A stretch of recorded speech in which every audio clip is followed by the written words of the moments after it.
Hey everyone, in this episode, Laura and I continue on our September Yukon RV trip. We depart Pine Lake near Haines Junction, Yukon, and head east on the AlaskaHighway to Whitehorse. Being the only city in the area, we top up on groceries and supplies, and head down the Alcan to Jake's Corner, and turn south across the British Columbia border to explore the historic mining town of Atlin.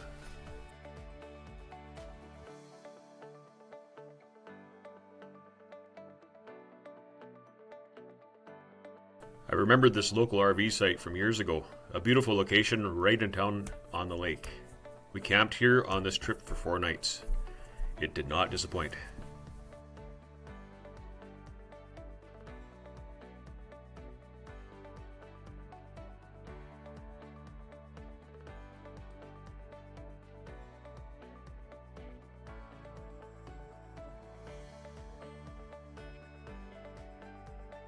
Atlin's a community in northwestern British Columbia, Canada, located on the eastern shore of Atlin Lake. In addition to some continued gold mining activity, Atlin's a tourist destination for fishing, hiking, and heli skiing. There's about 500 permanent residents. The Atlin Goldrush came to the Atlin Lake country in 1898 and was one of the richest offshoots of the Klondike Gold Rush. By the end of the mining season of 1899, around 5,000 people had flocked to the region, and Atlin became a busy and important settlement. In the 1920s, Atlin was popular as an exotic tourist destination.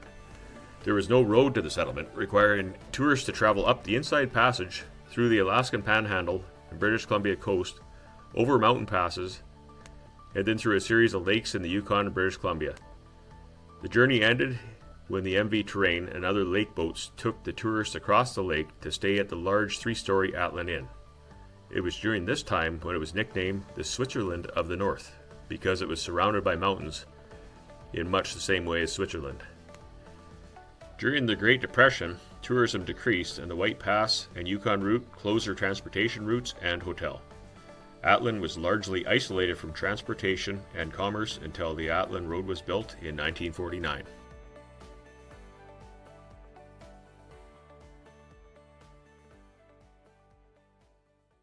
Atlin Lake is the largest natural lake in British Columbia. It's 6.5 km wide and 137 km long, and is primarily fed by glaciers. Its outlet flows into Tagish Lake via the Atlin River. It's generally considered to be the source of the mighty 3,200 km long Yukon River. The lake also boasts Teresa Island, the second tallest lake island in the world.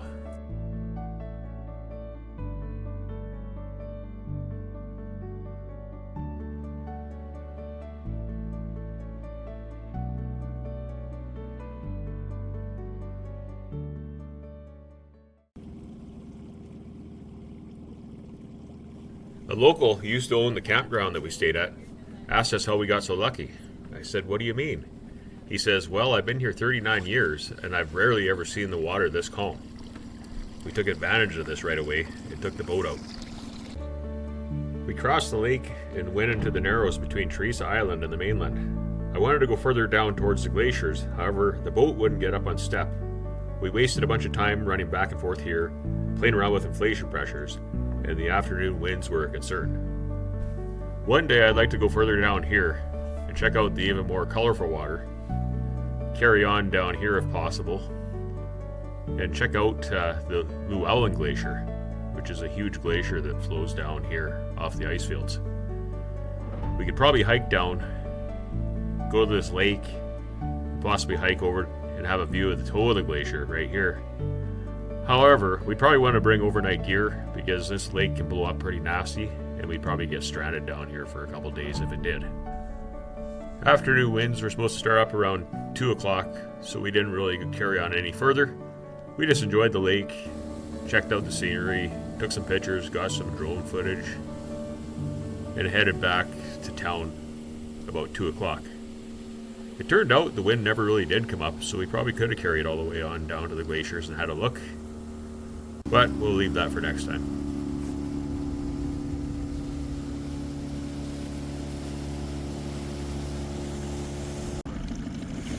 Let me know if it gets real shallow. I'm just going to do a little filming.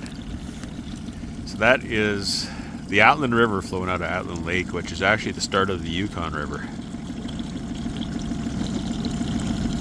See the rapids there? Not quite rapids, but current.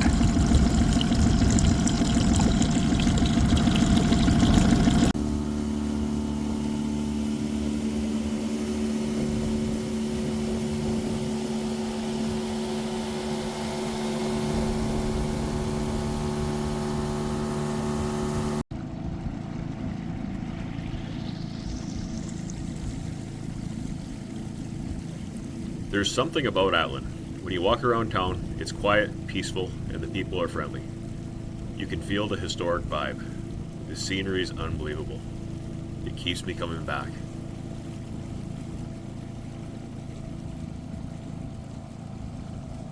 We didn't bring Gus due to the concerns of rough water and the boat being too heavy, so he was kind of pouting when we got back. So I took him out for his own personal boat ride.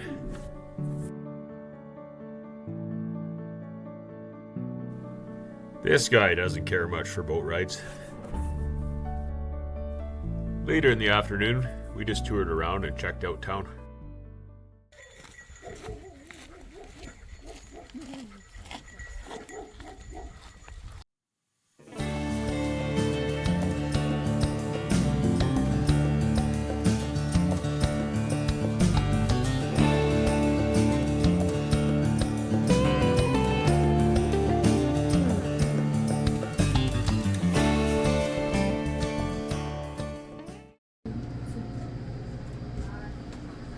So cool.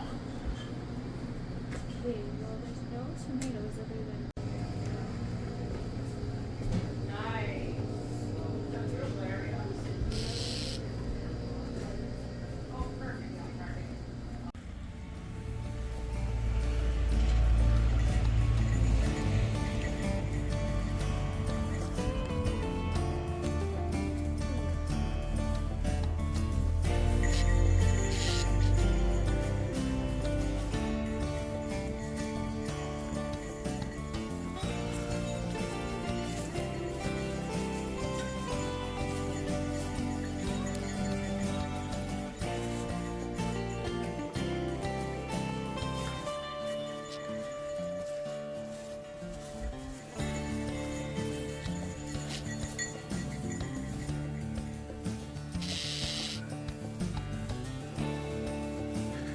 Steam shovel.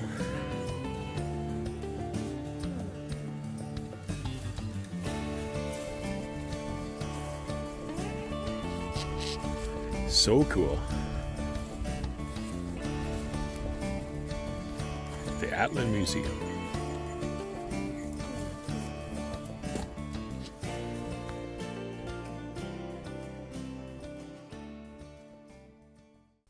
The next morning, weather wasn't quite as nice. It was windy, the lake was blown up, so we took a hike up Monarch Mountain. It was about a 2,500 foot climb, top around 5,000 feet. For water.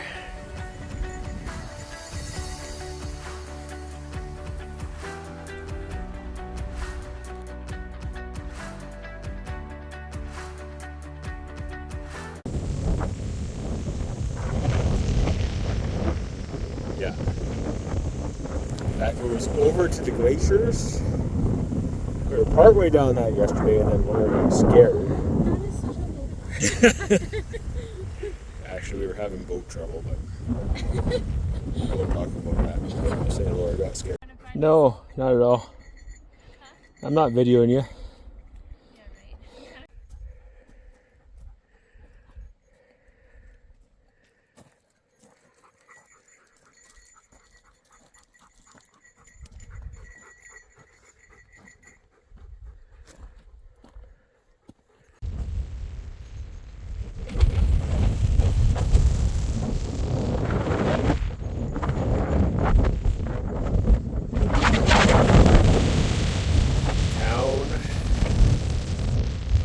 Zoom in.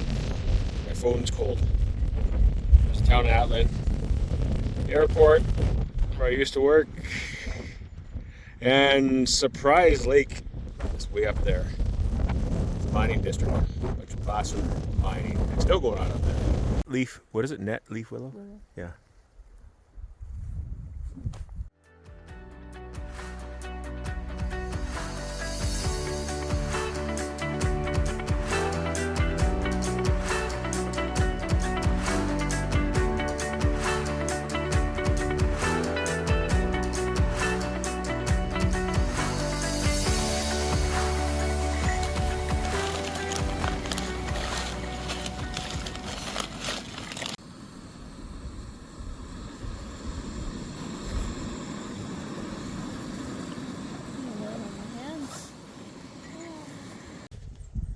So there's Atlin, through the trees there, the town.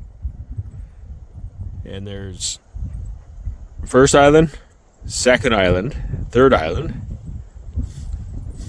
And then there's a bunch of islands over here. These are all named on the map. And that's Big Island, right in the middle there. Maybe those are Little Island.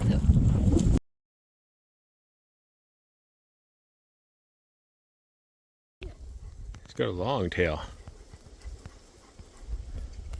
Maybe a magpie? Yeah. Life is so rich and green and lush. It is. So, Warm Bay Atlin. You see the water flowing out right there.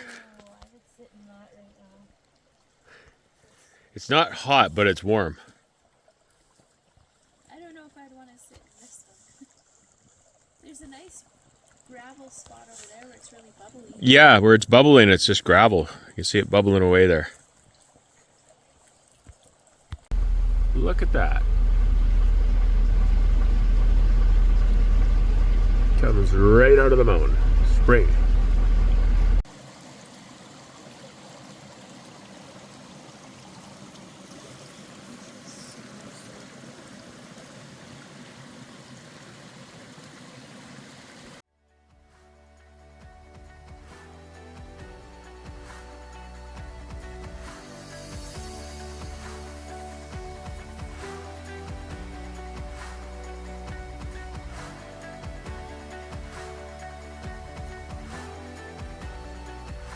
We finished off the evening by stopping for a quick one. The next morning we headed her up Pine Creek to explore the Goldfields.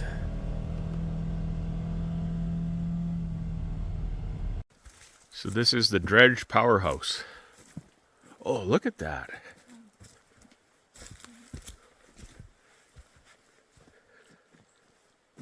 That would be a boiler. 1903.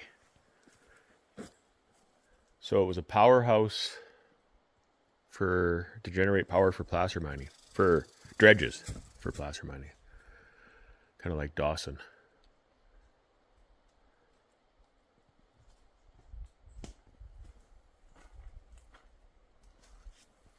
In 1903, an application was made by the British North American Dredging Company to divert the appropriate water for a proposed powerhouse.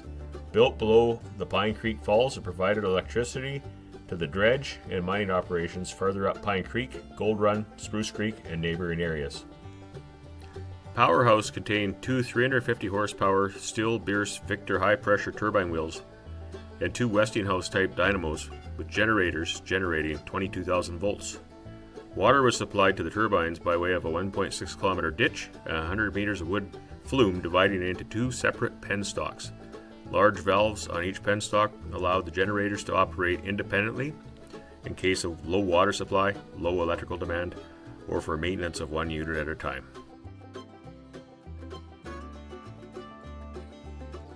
Oh yeah. I don't know exactly what those are, but it looks like heat sinks. They're cooling. Mm-hmm. I was thinking that too. Look at all these fans. Yeah.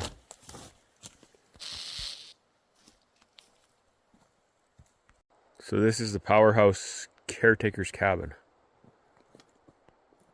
Yeah. For roofing it seems that's common, like to use old barrels for And look at the roofing, like the bug. Wood. yeah, It's bug like a checked lot of wood. It seems like they did this a lot, like at Silver City we saw it.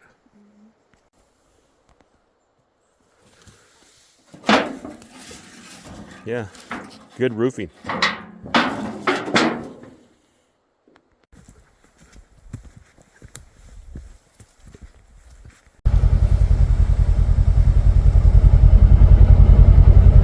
There's the airport. Aeroporto. And what's that stuff on the hills over there? Yeah, there's even a little pet cemetery.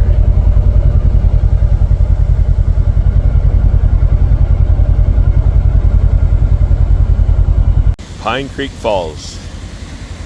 just upstream from Atlin, middle of the placer mining district.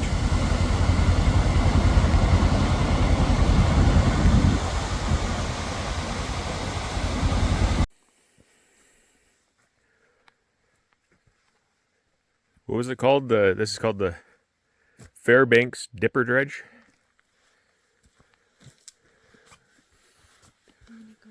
Old mining dredge in the Atlin area.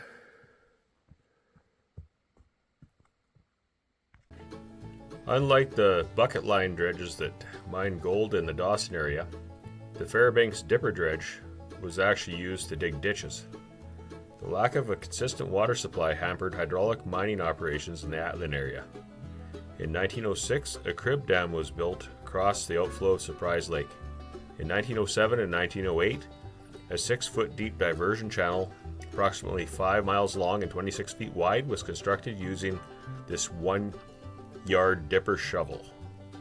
The channel, with approximately 15,000 miners' inches of water, was then put through a pressure box to supply the mining operations on the creek below.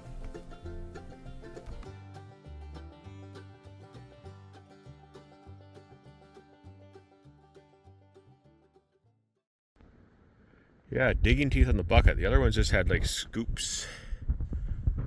And there was multiple buckets. I don't know if there's just the one or what. Maybe it was easier for them to replace those teeth rather than the hole. Yeah.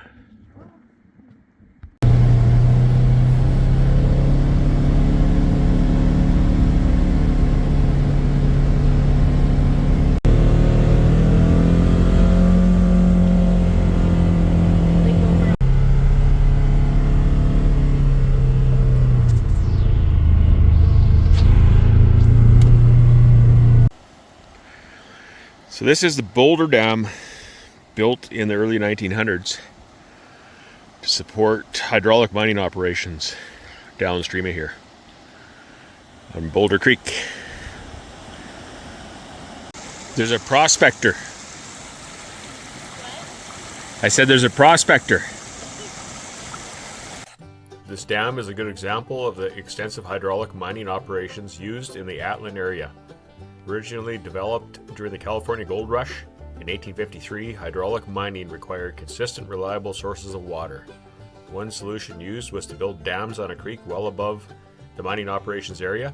Water was then redirected through channels, pipes, hoses to giant iron nozzles called monitors. Gravity fed, the extremely high pressure stream was used to wash entire hillsides through enormous sluices.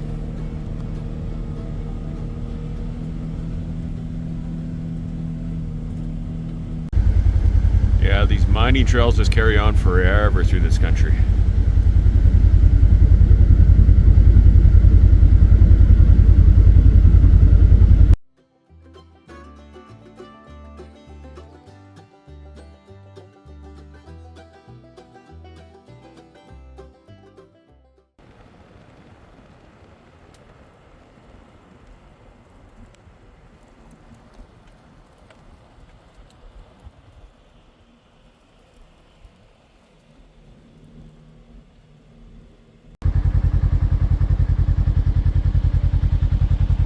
That is vertical, straight down. Mining history, old and new.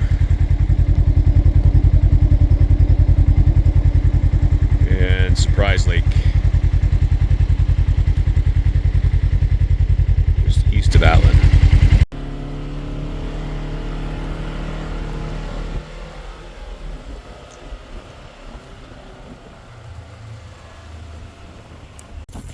Lots of old equipment here.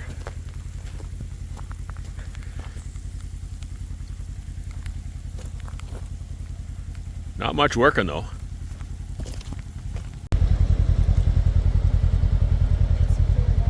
Washed into side by side.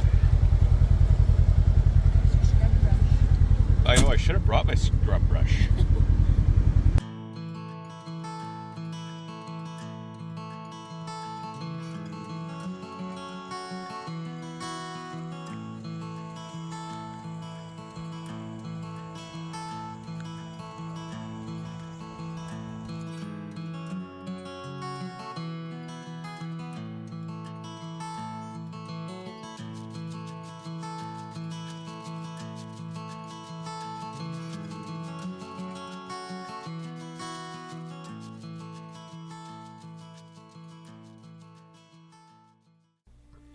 On our last evening in Atlin, the water was too calm not to head out and enjoy it once more.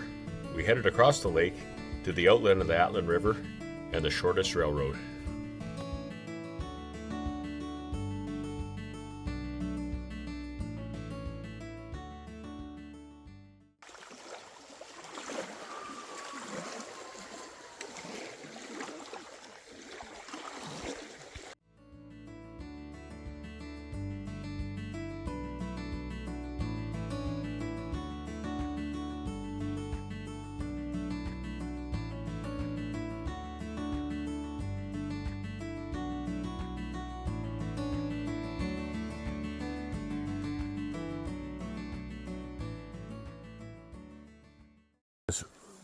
Trail we're on, babe. This is the shortest railroad trail. Yeah. That's all I really know. Is that guy? I think it was used to ferry supplies from Tagish Lake up to Atlin Lake during the Goldrush. And it's like 4 kilometers. We're not going to make it today because it's too late in the day. But yeah, it's the shortest railroad.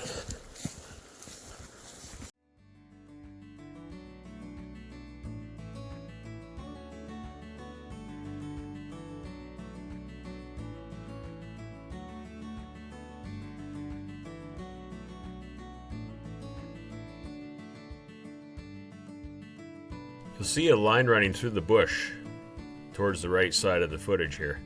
It's actually the location of Canada's shortest railway, built in the late 1800s to supply Atlin long before a road was built. Originally pulled by horses, the rail cars were later pulled by an underpowered locomotive, where the passengers were apparently often asked to get out and push. Supplies were shipped on the Pacific Ocean to Skagway, Alaska, then by the White Pass train to Carcross, then by barge on Tagish Lake to Taku City. They were then loaded on this train and then reloaded on a boat to cross Atlin Lake to the town of Atlin.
In the next episode, we head a little further south to explore yet another historic town in northern British Columbia. Thanks for watching, everyone, and don't forget to like and subscribe. We'll see you on the next one.